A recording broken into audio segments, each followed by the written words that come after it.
Merantau ke luar negeri menjadi pilihan banyak orang untuk mencari penghidupan yang lebih baik. Dengan adanya tren kabur aja dulu, tentu bisa menjadi persoalan baru apabila tidak diimbangi dengan bekal yang tepat. Banyak hal yang perlu dipertimbangkan dan juga dipersiapkan. Kita akan membahasnya pemirsa lebih dalam, yang kita sudah terhubung secara virtual dengan Wakil Ketua DPP Aspataki, Asosiasi Perusahaan Penempatan Tenaga Kerja Indonesia, Maksise Mantova. Halo, apa kabar Pak Maksi? Pak Wilson, selamat siang. Baik, Pak. Baik, Pak Maksi, tanggapannya dong Pak terkait dengan tren kabur aja dulu yang ramai diperbincangkan di media sosial. Pak Maksi melihatnya apakah ini sebuah tren yang positif atau justru berdampak negatif, Pak? Ini memang tren yang lagi dibicarakan hangat tiap-tiap hari sekarang. Namun bagi saya tren ini tidak jelas. Kabur aja ke luar negeri ini kaburnya itu karena apa? Lalu kaburnya itu setelah itu mau kemana? Dan mau ngapain itu kan? Nah, kalau cuman kabur tapi tidak tahu destinasinya dengan benar, cuman asal kabur gitu aja, apa enggak nantinya menjadi lebih bermasalah dibandingkan sebelumnya? Emang negara kita dalam keadaan perang? Kan enggak. Kalau cuman ajaan segelintir orang saja, belum tentu itu hal yang baik untuk kita turuti. Tapi kalau saya sebagai pengusaha bidang penempatan PMI ke luar negeri, maka kalau hashtag saya sih bukan kabur aja dulu, tapi kerja aja dulu yuk ke luar negeri gitu. Kira-kira gitu Pak Wilson. Baik, tapi kalau misalnya Bapak juga melihat tren WNI yang bekerja di luar negeri setiap tahunnya ini seperti apa? Apakah memang setiap tahun semakin meningkat para warga negara Indonesia kita yang bekerja ke luar negeri? Oh iya, sangat meningkat selalu, demand-nya juga tinggi, bukan hanya dari pihak Indonesia yang memiliki demand tinggi untuk bekerja di luar negeri, tapi karena di luar negeri sendiri juga memiliki demand yang sangat tinggi untuk pekerja migran asal negara manapun.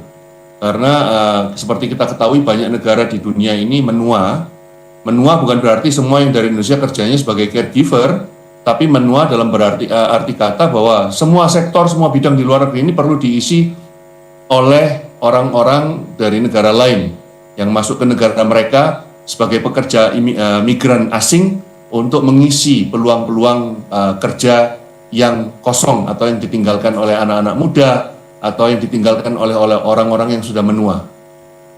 Baik, kalau alasan yang paling kuat Pak Maksi dari WNI kita yang akhirnya memilih bekerja di luar negeri, kira-kira apa? Apa yang biasanya dibandingkan para pekerja dalam negeri dan juga luar negeri sehingga akhirnya kemudian memilih bekerja di luar negeri? Pastinya gaji ya, supaya mereka memiliki kehidupan yang lebih layak untuk keluarganya. Kalau memang mereka benar-benar bekerja di luar negeri itu dengan tujuan yang mulia untuk merubah nasib, mereka berkorban satu generasi untuk nasib generasi berikutnya, maka itu hal yang perlu didukung baik oleh pemerintah maupun oleh swasta seperti kita. Tapi kalau tujuannya hanya untuk memiliki uang banyak sehingga bisa berfoya-foya atau flexing, mending di Indonesia aja dah, nggak usah keluar negeri, karena tujuannya bukan untuk hal yang mulia, untuk merubah nasib anak atau nasib keluarga. Itu hal pertama pasti dilihatnya adalah gaji, karena gajinya benar-benar signifikan banget. Ambil contoh beberapa cases bekerja di luar negeri, sektor domestic helper umpama di Hong Kong, di Taiwan sudah sekitar 10 juta. Sedangkan jadi pembantu rumah tangga di Jakarta, di Surabaya paling cuma 2 juta, 2,5 juta. Kalau di sektor yang lainnya seperti sektor industri atau konstruksi atau sektor yang ahli las, di negara Korea contohnya itu gajinya sampai 20 sampai 30 jutaan sebulan. Jadi gaji yang menjadi satu penentu. Selain daripada itu juga sekarang ini di beberapa tempat di Indonesia ini bekerja di luar negeri itu menjadi satu tren. Kalau saya nggak bekerja di luar negeri, sedangkan tetangga saya bekerja di luar negeri, kayaknya saya ini masih anak udik gitu, masih belum internasional, belum go internasional. Jadi juga ada tren seperti itu, maunya ikut-ikutan tetangga untuk kerja di luar negeri.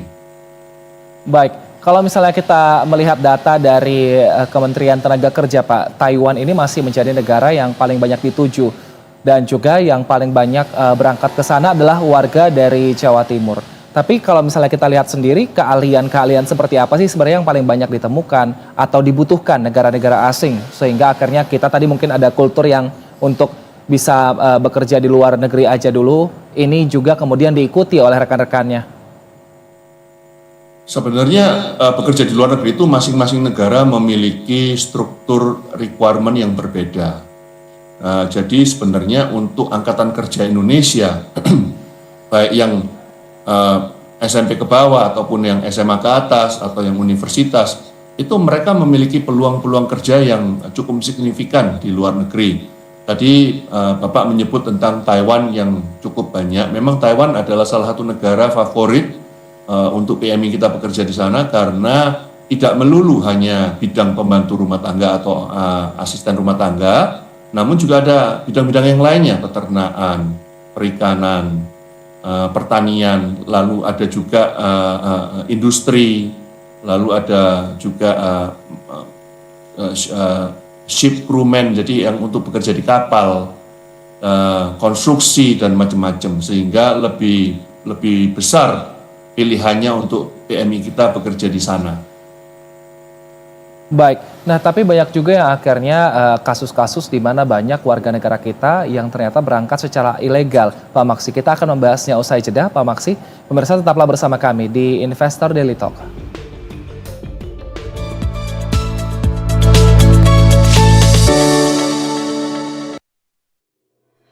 Bismillahirrahmanirrahim. Assalamualaikum warahmatullahi wabarakatuh. Konsekuensi sebuah kehidupan adalah kerelaan kita untuk menerima kenyataan. Insya Allah besok kita berpuasa.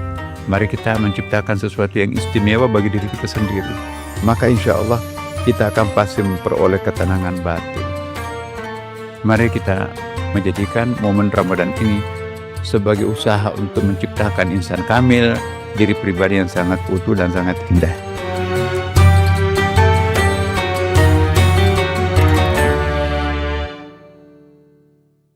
Berita 1 menghadirkan program-program yang menginspirasi, mulai dari informasi dalam negeri, meliputi peristiwa sosial masyarakat, ekonomi, politik, dan informasi luar negeri yang selalu update.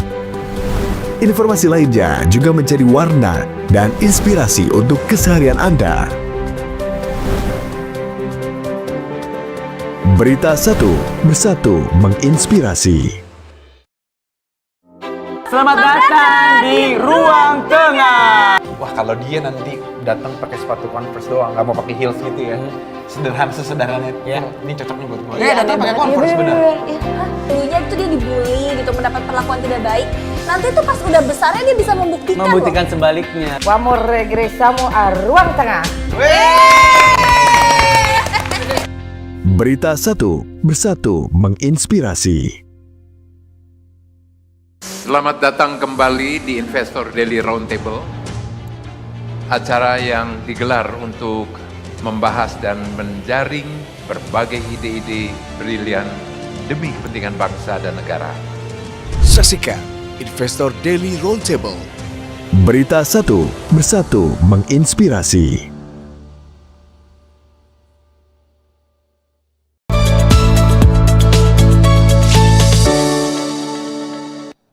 Terima kasih masih bersama kami di Investor Daily Talk. Pemirsa, kita lanjutkan perbincangan kita. Pak Maksi, ada timbul kekhawatiran jika keberangkatan ke luar negeri ini dilakukan secara ilegal justru akan membuat warga negara Indonesia ini menjadi kontraproduktif, Pak. Bagaimana dari kacamata Pak Maksi selaku pelaku usaha yang memiliki perusahaan penyalur tenaga kerja melihat hal ini? Penempatan ke luar negeri itu kalau yang secara non prosedural ataupun ilegal itu sangat membahayakan diri mereka sendiri yang berangkat, Pak. Karena masalahnya mereka tidak ada perlindungan, tidak diketahui mereka itu di mana oleh pemerintah kita, susah untuk dipantau. Kalau negaranya aman-aman nggak apa-apa. Tahu-tahu negaranya dalam keadaan perang, dijemput sama PWNI mau dijemput di mana kalau nggak ada semua informasi segalanya. Jadi ambil contoh beberapa kejadian yang lalu, beberapa minggu yang lalu. Di Malaysia terjadi penembakan, itu juga kasus ilegal ya. Jadi ngapain sih kalau bisa berangkat secara resmi dan baik seperti yang sudah dihimbau oleh Bapak Presiden Prabowo Subianto, kok masih ada yang mau berangkat secara ilegal atau yang non prosedural. Itu pastinya problematik baik untuk pribadinya nomor satu dan juga untuk Kemlu, PWNI serta KP2MI ya, Kementerian KP2MI di bawahnya Pak Menteri Karding. Jadi ngapain kalau ada yang resmi kok berangkat yang tidak resmi atau jalur ilegal gitu. Nah mungkin kan karena ada iming-iming ketertarikan tadi masalah gaji yang besar dan juga dinilai banyak yang tidak perlu dipersiapkan karena skill-skill yang dibutuhkan mungkin hanya butuh tenaga saja. Ada iming-iming seperti itu Pak, mungkin orang-orang yang mengajak ini. Nah supaya kita tidak terjaring dengan hal-hal seperti itu, kira-kira apa yang harusnya kita persiapkan sebagai seorang warga yang ingin bekerja di luar negeri, dan kira-kira seperti apa sebenarnya prosedur yang tepat? Jadi begini Pak, untuk bekerja di luar negeri itu saya selalu memberikan satu asumsi atau gambaran bahwa sebenarnya menjadi PMI itu layaknya seperti menjadi tentara yang mau turun ke medan perang. Nah, kalau tidak dilatih dengan baik, skillnya tidak ada, cara nembak aja tidak tahu, cara nyetir motor tank aja tidak tahu, tahu-tahu diturunkan ke medan perang kan hancur, pasti tewas duluan. Demikian pula juga PMI, kalau tidak diberikan skill yang cukup untuk pengalaman mereka, skill yang cukup, pelatihan bahasa asing yang cukup untuk mereka bisa bekerja di satu negara yang tertuju, maka itu definitely akan menjadi problematik bagi mereka sendiri. Nah, apa yang diperlukan untuk menjadi satu PMI untuk bisa bekerja di luar negeri itu bukan hanya satu paspor saja, tapi mereka harus tahu sebelum segala persiapan paspornya hanya untuk mengeluarkan izin berangkatnya yaitu visa kerja. Tapi skill yang mereka miliki dengan pelatihan yang benar dari BLKLN yang ada, BLKI yang ada ataupun LPK yang ada, itu sangat-sangat dibutuhkan supaya mereka memiliki kompeten yang cukup untuk menghadapi komunikasi, menghadapi problematik yang akan mereka hadapi di tempat kerja di negara orang. Jadi jangan dipikirnya bekerja di luar negeri itu seperti kayak orang melancong aja, mau ngambil paspor, berangkat, sampai di sana serahkan nasib. Bukan. Jadi harus benar-benar memiliki semua skill yang diperlukan, skill pekerjaan dan terutama skill bahasa, karena dari miskomunikasi bisa terjadi problematik yang lebih besar. Nah, tapi ada juga yang tertipu Pak, mungkin oleh tenaga penyalur yang ilegal karena tadi kurangnya informasi kepada masyarakat mengenai apa saja yang harus dipersiapkan. Nah, jika seperti ini sebenarnya masyarakat bisa mengetahui informasi dari mana bahwa suatu penyalur itu legal atau tidak untuk menyalurkan tenaga kerja ke negara-negara lain, Pak Maksi? Ya, sebenarnya Pak Wilson, di Indonesia ini hukum untuk melindungi PMI itu sangatlah sudah luar biasa, bahkan menurut saya sudah sangat berlebihan lah. Bagi mereka itu kalau mau tahu yang mana sih yang legal, yang mana sih jobnya yang benar-benar ada, yang mana sih perusahaannya yang legal, itu bisa datang ke disnaker setempat, disnaker kota, kabupaten, provinsi, bahkan ada yang namanya BP2MI dan cabang-cabangnya di seluruh pelosok Indonesia ini. Bisa ditanyakan, PT ini resmi nggak ya? Ada nggak ya nomor SIUP-nya ya, nomor izinnya itu ada nggak ya? Lantas kemudian benar nggak saya ditawarin sama calo ini ya? Jobnya itu adalah ini contohnya, jobnya mengelas gitu contohnya.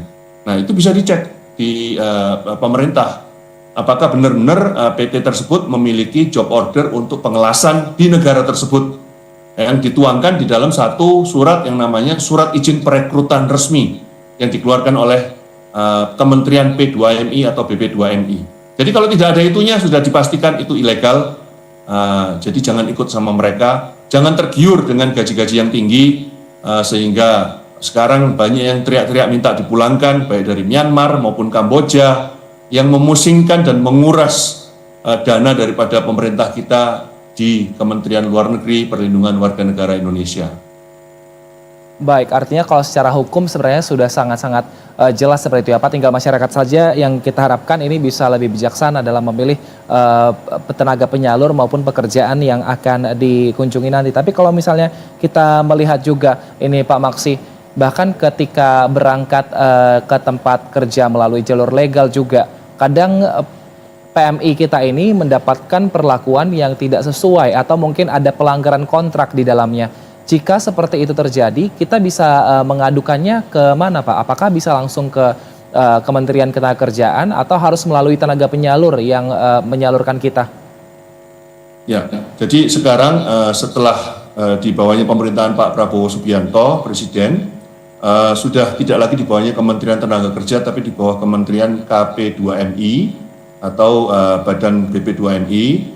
Setiap kali pekerja yang resmi berangkat ke luar negeri itu diberikan bekal di dalam OPP, yaitu orientasi pra penempatan luar negeri. Di dalam OPP itu sudah diberikan buklet atau buku kecil, di dalamnya sudah ada nomor telepon semuanya, termasuk BP2MI memiliki hotline yang diberikan apabila ada permasalahan yang terjadi. Di dalam juga ada nomor teleponnya daripada perwakilan-perwakilan pemerintah Indonesia di luar negeri seperti Konsulat Jenderal Republik Indonesia, Kedutaan Besar Republik Indonesia, dan juga kantor Kamar Dagang dan Ekonomi Indonesia di Taipei. Itu sudah ada semuanya Pak. Dan kalau PT-nya bertanggung jawab, PT tersebut, perusahaan yang menempatkan tersebut selalu membekali mereka juga dengan special hotline yang kami lakukan di perusahaan kita. Ada special hotline bagi mereka yang mau minta tolong, itu bisa langsung hubungin kita WA 24 jam, dan juga ada di dalamnya website kita atau di media sosial kita. Dari sana kita bisa minta tolong. Dan satu hal lagi, bahwa Indonesia ini di setiap negara penempatan sudah memiliki NGO-NGO yang sangat tanggap dan sangat membantu pekerja-pekerja migran kita yang terlantar atau yang tidak digubris oleh perusahaan-perusahaan yang menempatkan, yang kurang tanggung jawab. Jadi sudah, sebenarnya perlindungan itu sudah ada dan sudah banyak nomor-nomor yang bisa dituju. Kecuali kalau mereka berangkatnya ilegal, nah itu susah. Mau minta tolong gimana? Mereka harus menyerahkan diri dulu. Oh, saya salah dulu, berangkatnya ilegal, tanpa paspor, lewat laut. Jadi itu yang repot, itu bakalan merepotkan negara. Baik, Pak Maksi, kita masih akan melanjutkan dialog kita usai jeda. Pemirsa, tetaplah bersama kami di Investor Daily Talk.